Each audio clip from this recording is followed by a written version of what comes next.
Welcome to this edition of Mental Health Moments.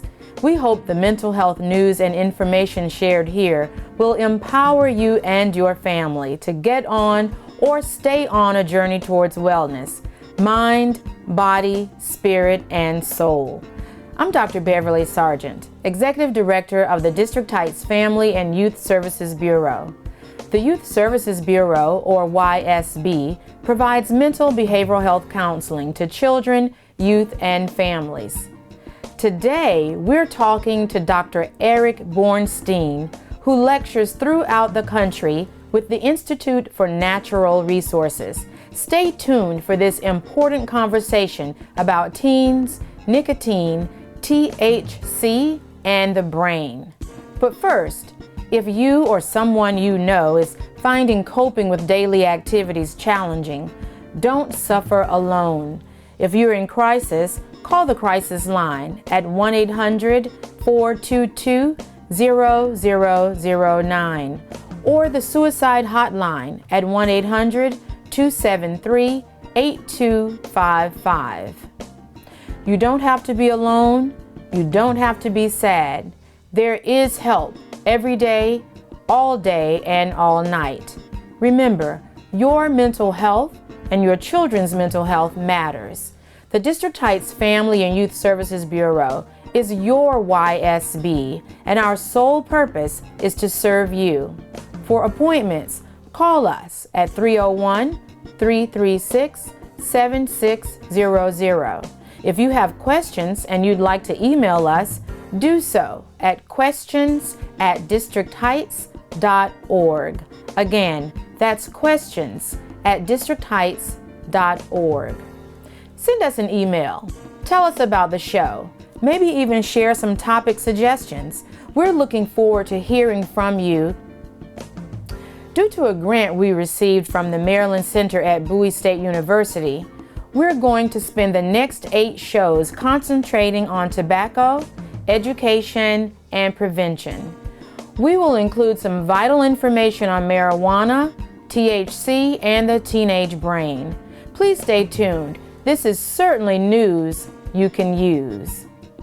Let's pause for a minute to hear some news from the District Heights Youth Development Foundation. Hey there! Did you know the My Soul Knows 5K is now virtual? That's right, this means you get to challenge your community to participate right along with you. By participating in this 5K, you become an active partner in our support and provision of mental behavioral health counseling services for children, adolescents, and teens. Visit www.runsignup.com/MySoulKnows5K to register. After registration, you will then receive your 5K t-shirt and medal in the mail. Here is your easy-to-follow My Soul Knows virtual 5K to-do list.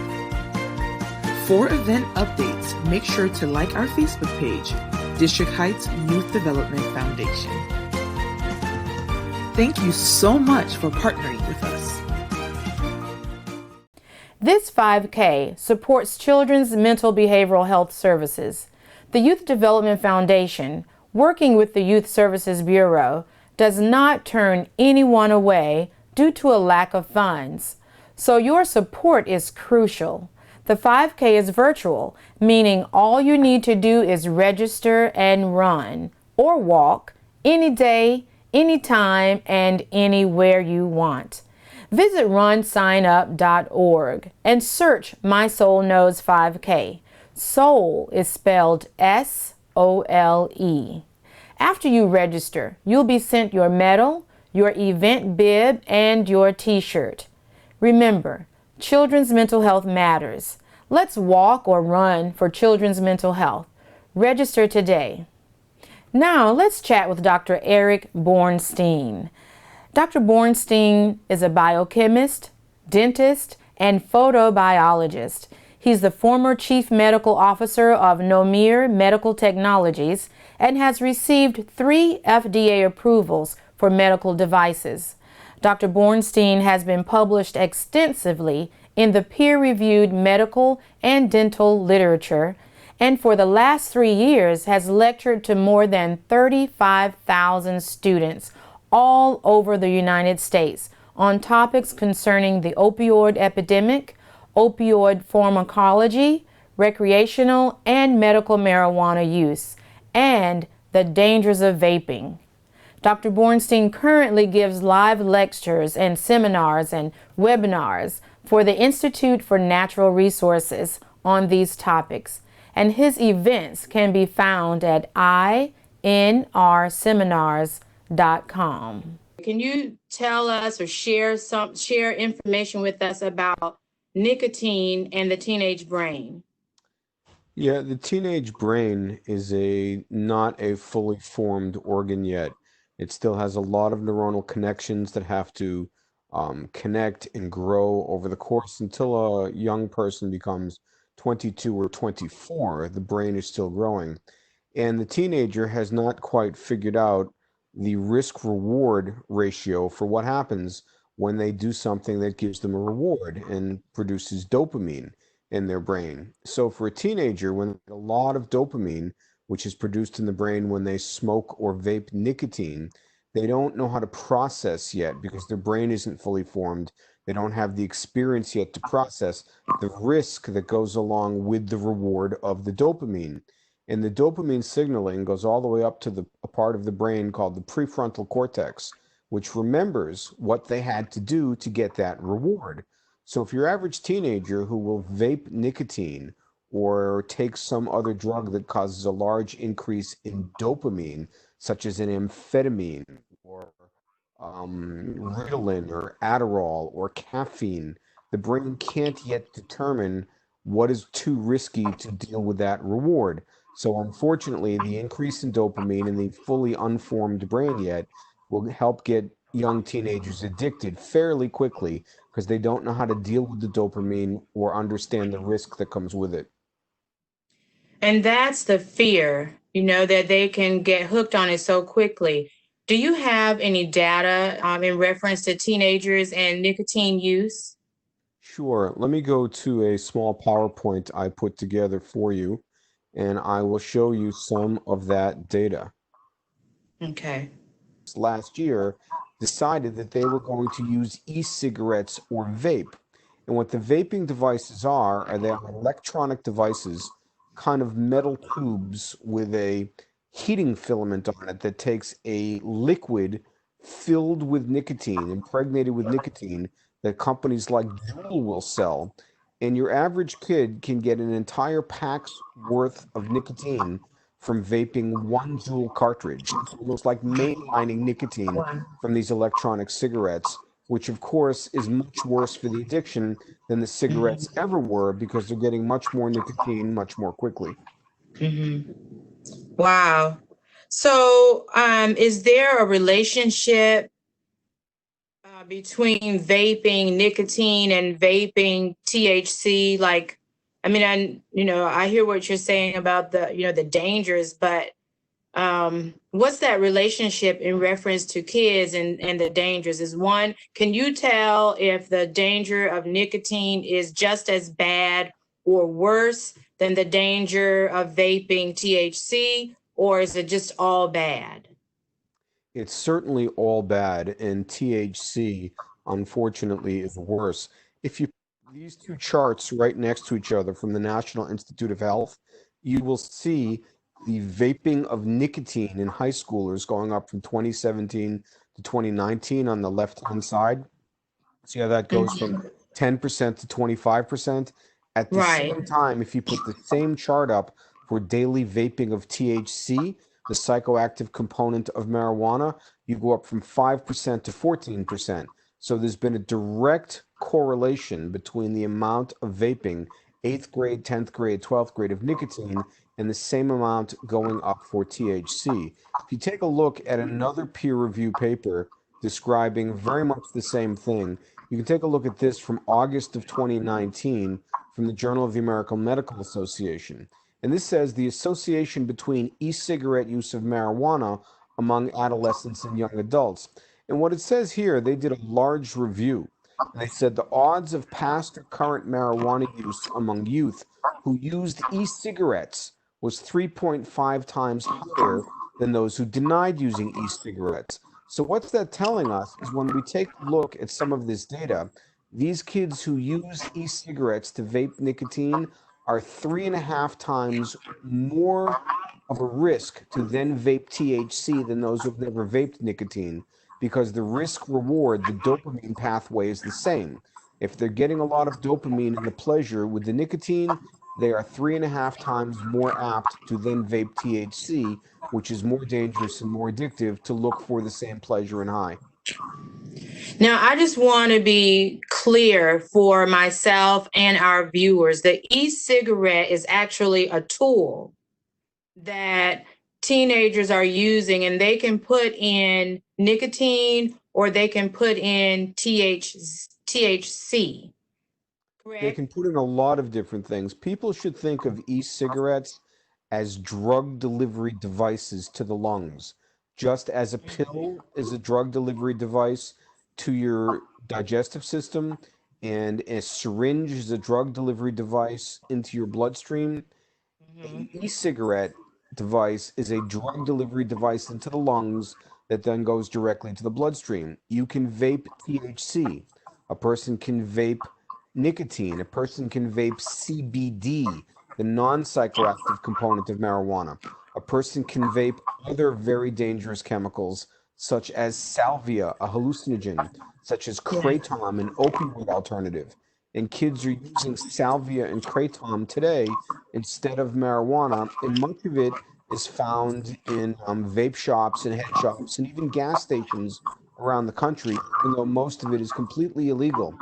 So if you see your kids with anything that looks like salvia, kratom, THC, some of the synthetic cannabinoids, which are very, very dangerous, K2, spice, black mamba, which are what a lot of these things are called, these are incredibly dangerous. You need to get between your kids and these drugs as quickly as possible. Wow. Now, you might have answered this question already, but what is THC vape juice and how potent is it? To get THC vape juice, the either in the legal dispensaries, depending on what state you're living in, or the illegal players who make it, they take large amounts of the marijuana plant. They shred the plant and they extract pure THC out of the plant with heavy organic solvents like alcohols or benzenes. This then forms a very thick golden gel that looks like honey. They then Mm-hmm. reconstitute this with different types of vegetable oils, and they can make it up to 90% THC in a vape pen. Just to give some parents out there an idea of what that means, 50 years ago during the Woodstock Festival in upstate New York, the only concentration marijuana that was available was 1%. That's what the marijuana was. Today's Mm-hmm. concentrated vape juice can be upwards of 90%. Incredibly strong, incredibly dangerous. Wow. Wow. Wow. Um, so I know you talked about the brain and you showed us a slide for the brain, with the brain and mentioned nicotine and all of that. But what might a parent see, or what happens to the brain, and what might a parent see when a child is on THC? If a child is on THC and they're addicted to THC, the child will become despondent. They will want to sit on the couch for half the day. They won't want to do anything. They'll become angry if they can't get THC. They'll complain of Mm-hmm. headaches. They might Yeah. sleep a lot. They'll certainly seem inebriated or high or jumpy when they're on the THC. But if a kid is addicted to THC, they will start showing some of the same psychological parameters that any adult would if they were addicted to something but then couldn't get it. Mm-hmm. Anger, impatience. They might ask the parents if they can stay home from family events so they could be alone to go get high again. A parent might find that the money they gave the child for pizza or soda or snacks, the change suddenly isn't coming home anymore because now the kid is hoarding the change so they can buy more drugs. A lot of different things may happen, but you should be looking for some of the paraphernalia. And a parent can certainly get a child tested, a urine test, take a hair sample, have the pediatrician do it. If you think your kid is on THC, get that kid tested because the kid is heading for disaster. I was intrigued by something you said, a statement you made in the one of the trainings that I attended, where you were lecturing about THC and how it could lead to birth defects. Can you say a little bit more about that? I was really interested in the fact that you mentioned that it did not have to be that the mother was on drugs. Yes, there's a lot of data that's coming out now that young men who are fathering babies who are smoking or using or vaping a lot of THC are having genetic changes in the sperm. So it's called epigenetic changes, where when a sperm and an egg come together and a sperm fertilizes an egg, that's the exact DNA that comes together from the father's sperm and the mother's egg form the basis for every cell in that baby's body. And we're finding that there are actual DNA changes happening in male sperm when they smoke or vape a lot of THC. And these changes are then passed on to the baby. So the babies end up having more ADHD, more autism spectrum disorder, more learning disabilities, more addictive tendencies. So it's actually genetic problems passed down from the father to the baby because the father was using THC when the sperm was actually formed in his body. So when that sperm connects to the egg and creates the baby, the genetic problems are then passed on to the baby because of the father's THC use. It's called epigenetics. Wow, thank you so much for sharing that. And with information, people prosper, and that's pretty powerful info right there. Just have a couple questions left, and I know we've talked about e-cigarettes being a drug delivery system. What about hookahs? We haven't said anything about hookahs. Is that something that parents should be concerned about? Yes, hookahs are devices that are used primarily for high potency nicotine and THC type products, more THC than anything else. They're made of glass and they're made of metal. They can look almost like a science experiment. You can find, unfortunately, YouTube videos of how to make your own hookah by buying simple pieces at Home Depot or Lowe's or an electrician shop.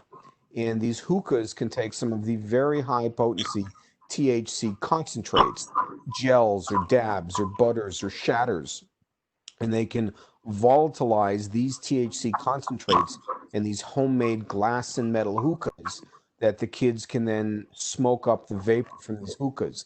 It's a big problem because even if you keep your kids out of the vape shops and they don't have any cigarette, an enterprising kid with a smartphone could go to Lowe's or Home Depot, buy some parts, and make his own hookah very simply.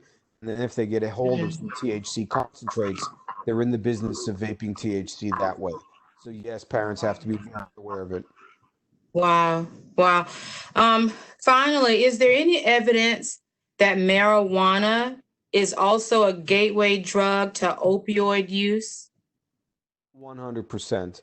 In fact, the Surgeon General of the United States, Dr. Jerome Adams, who is a very bright guy, he is a board certified trained anesthesiologist. I saw a talk that he gave recently, and one of the things he mentioned was that there is a 130% greater chance in teenagers of using and then becoming addicted to opioids if they've had prior use of marijuana. And at this conference that Dr. Adams was giving, he had about 350 people in the hotel conference room, and they were all recovering drug addicts. He said to everybody in the room, raise your hand if you're a recovering drug addict. Everybody in the room raised their hand. Then he said, keep your hands up if you started smoking marijuana before the age of 25. Only two hands went down, 340 hands stayed up.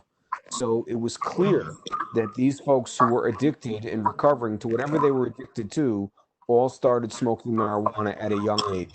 In my view, because of the potency of the marijuana today, the potency of the vape juice, marijuana is highly addictive and a gateway to other drugs. Yes. Dr. Bornstein, thank you so much for your time. Personally and professionally, I can't wait to take another one of your webinars. But I also appreciate all the work that you've done and teaching us, sharing that work with the world, actually. And, you know, what you have done not just touches your students, but it's touching families as well. And it's helping empower parents to help their kids make better decisions. And so I really want to thank you for your time. Thank you for your efforts. Thank you for all the work that you've done. And again, you know, keep doing what you're doing. I can't wait for the next webinar. Thank you so much, Dr. Sargent. I appreciate it. And if anybody would like to see me give one of my trainings, they can reach me at inrseminars.com, pull down my name, and you'll see a list of different addiction and drug seminars that I give. Thank you. Thank you so much. Thank you, Dr. Bornstein, for your time. We appreciate your willingness to educate our listeners. I read a book called With Information, People Prosper. Your work is helping people, families, prosper every day. Finally, for our listeners, our viewers, if you have questions or concerns, please email us at questions@districtheights.org. So until the next edition of Mental Health Moments, be safe, be wise, and don't be afraid to ask for help.